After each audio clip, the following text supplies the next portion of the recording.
ঢাকা বিশ্ববিদ্যালয় ও অধিভুক্ত ৭ কলেজের শিক্ষার্থীদের মধ্যে রাতভর দফায় দফায় সংঘর্ষের রণক্ষেত্রে পরিণত হয় নীলক্ষেত ও নিউ মার্কেট এলাকা। শিক্ষার্থীদের ছত্রভঙ্গ করতে সাউন্ড গ্রেনেড ও টিয়ারশেল নিক্ষেপ করে আইনশৃঙ্খলা বাহিনী। পরিস্থিতি নিয়ন্ত্রণে বৈষম্য বিরোধী ছাত্র আন্দোলনের আহ্বায়ক হাসনাত আবদুল্লাহ সেখানে গেলে বিক্ষুব্ধ ছাত্রদের তোপের মুখে পড়েন। এদিকে সংঘর্ষের ঘটনাকে কেন্দ্র করে আজ সকাল থেকে নিজ নিজ কলেজের সামনে অনির্দিষ্টকালের জন্য ব্লকেট কর্মসূচি দিয়েছে ৭ কলেজের শিক্ষার্থীরা। এই ঘটনায় ঢাকা বিশ্ববিদ্যালয়ের আজকের সব ক্লাস ও পরীক্ষা বাতিল করেছে বিশ্ববিদ্যালয় প্রশাসন। আরও জানাচ্ছেন মাছারুল হক মুহাজির। নিজেদের দাবি আদায়ে ৭ কলেজের শিক্ষার্থীরা ঢাকা বিশ্ববিদ্যালয়ের উপাচার্য অধ্যাপক মামুন আহমেদের সঙ্গে সাক্ষাৎ করতে গেলে দুর্ব্যবহার করেন তিনি। আমি তোমাদেরকে বলেছি দুজন আসতে, বলেছি কেন বলেছি দুজন আসতে? আমি তোমাদের কথাটা শুনতে চাই। তুমি দল বল নিয়ে আবার আবার তুমি আমাকে বলছো আপনি অস্বীকার করছেন। এরপর থেকেই তার অপসারণ সহ ৫ দফা দাবিতে আন্দোলনে নামে শিক্ষার্থীরা। উত্তাল নীলক্ষেত, নিউ মার্কেট সহ ঢাকা বিশ্ববিদ্যালয় এলাকা। ৭ কলেজের শিক্ষার্থীদের প্রতিহত করতে মাঠে নামে ঢাকা বিশ্ববিদ্যালয়ের শিক্ষার্থীরাও। দুই পক্ষের মধ্যে ধাওয়া পাল্টা ধাওয়ার ঘটনায় প্রায় অর্ধশত শিক্ষার্থী আহত হন। পরিস্থিতি নিয়ন্ত্রণে বৈষম্য বিরোধী ছাত্র আন্দোলনের আহ্বায়ক হাসনাত আবদুল্লাহ গেলে বিক্ষুব্ধ ছাত্রদের তোপের মুখে পড়েন তিনিও। ৭ কলেজ ঢাকা বিশ্ববিদ্যালয় প্রভিসির বাসভবন ঘেরাও কর্মসূচি নিয়ে আমাদের এই তরুণের কাছাকাছি চলে আসছে। তখন আমরা স্যার এফরান হলের শিক্ষার্থীরা তাদেরকে অর্থাৎ কোনো ধরনের যেন বিশৃঙ্খলা যেন না ঘটে সেই জন্য আমরা একদম আমাদের দায়িত্ববোধের জায়গা থেকে আমরা দাঁড়িয়েছিলাম যেন কোনো ধরনের সমস্যা না হয়। অবশ্যই গঠনমূলক এবং সহজেই এবং দ্রুত যাতে সমাধান হয় এই প্রত্যয় ব্যক্ত করব। পরে এই ঘটনায় নিজের আচরণের বিষয়ে কথা বলেন অভিযুক্ত উপাচার্য। আলোচনাকে কেন্দ্র করে রাতে যে অনাকাঙ্ক্ষিত ঘটনার সূত্রপাত হয়েছে তা দুঃখজনক। এতে আমি গভীরভাবে মর্মাহত।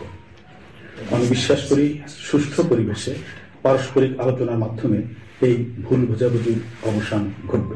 রাতে পরিস্থিতি স্বাভাবিক করতে পুলিশের সহায়তায় ৪ প্লাটুন বিজিবি মোতায়েন করা হয়। আজ বন্ধ আছে শিক্ষার্থীদের ক্লাস পরীক্ষাও। মাছারুল হক মুহাজির, এটিএন বাংলা, ঢাকা। দর্শক, এই মুহূর্তে ঢাকা কলেজের ৭ কলেজের শিক্ষার্থীরা সাংবাদিকদের তাদের দাবিগুলো নিয়ে ব্রিফিং করছেন। আমরা সরাসরি চলে যাচ্ছি সেখানে।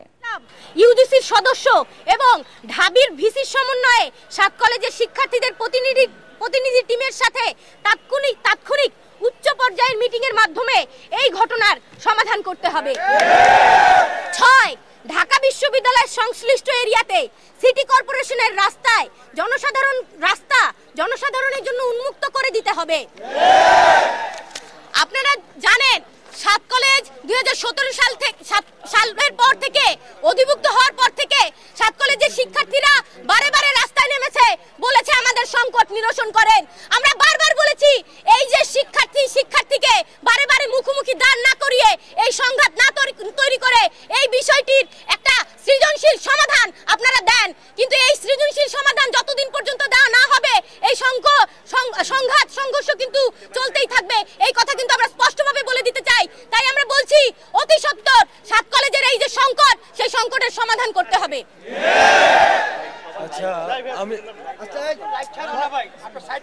আমি মোহাম্মদ সজিবউদ্দিন, ঢাকা কলেজ। আমাদের যে ২৪ ঘন্টা সময় দিয়েছে সেটা একটু আমরা সংশোধন করলাম, সেটা হচ্ছে ৪ ঘন্টা হবে। ৪ ঘন্টার ভিতরে বিকেল ৪টার মধ্যে প্রবেশী মামুনকে পদত্যাগ করতে হবে। আর এই আমাদের ঢাকা কলেজের শিক্ষার্থী রাকিবের উপরে যেভাবে নির্মম, যেই ফ্যাসিস্ট আওয়ামী লীগের আমলে পুলিশ যেভাবে হামলা করতো ঠিক সেম কায়দায় হামলা হয়েছে। আগামী ৪ ঘন্টার ভিতরে এই হামলাকারীদেরকে শনাক্ত করে বিচারের আওতায় আনতে হবে। যদি না নেয় ৪ ঘন্টা পরে Dhaka college, Titumir college, ৭ college সহ আমরা কঠোর কর্মসূচি দিতে বাধ্য হব। ৪ ঘন্টার আলটিমেটামে আমাদের যে ৬ দফা আছে এই ৬ দফা হচ্ছে বাস্তবায়ন করতে হবে। যদি না করে তাহলে আমরা ৪ ঘন্টা পরে আমরা কঠিন কর্মসূচির দিকে যাব।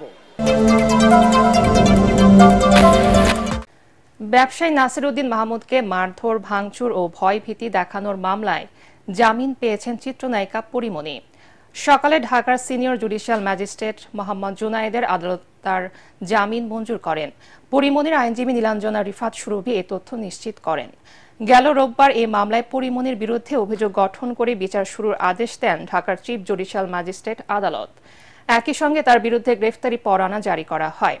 2021 সালে বোট ক্লাবের সভাপতি ব্যবসায়ী নাসিরউদ্দিন মাহমুদ বাদী হয়ে পরিমণি সহ 3 জনের বিরুদ্ধে এই মামলা করেন।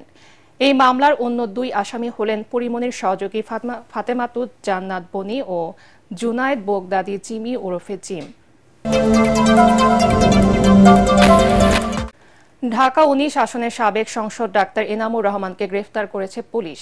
রোববার দিবাগত মধ্যরাতে তাকে রাজধানীর বসুন্ধরা আবাসিক এলাকা থেকে গ্রেফতার করা হয়। ঢাকা মহানগর পুলিশের ডিসি মোহাম্মদ তালিবুর রহমান এ তথ্য নিশ্চিত করে গণমাধ্যমকে জানান, এনামুর রহমানের বিরুদ্ধে একাধিক মামলা রয়েছে। 2019 সালের 7 জানুয়ারি শেখ হাসিনার 4র্থ মন্ত্রিসভায় দুর্যোগ ব্যবস্থাপনা ও ত্রাণ প্রতিমন্ত্রী ছিলেন ডাক্তার এনাম। 2024 সালে অনুষ্ঠিত দ্বাদশ জাতীয় সংসদ নির্বাচনেও তিনি নৌকা প্রতীক নিয়ে অংশ নেন, তবে স্বতন্ত্র প্রার্থী সাইফুল ইসলামের কাছে পরাজিত হন।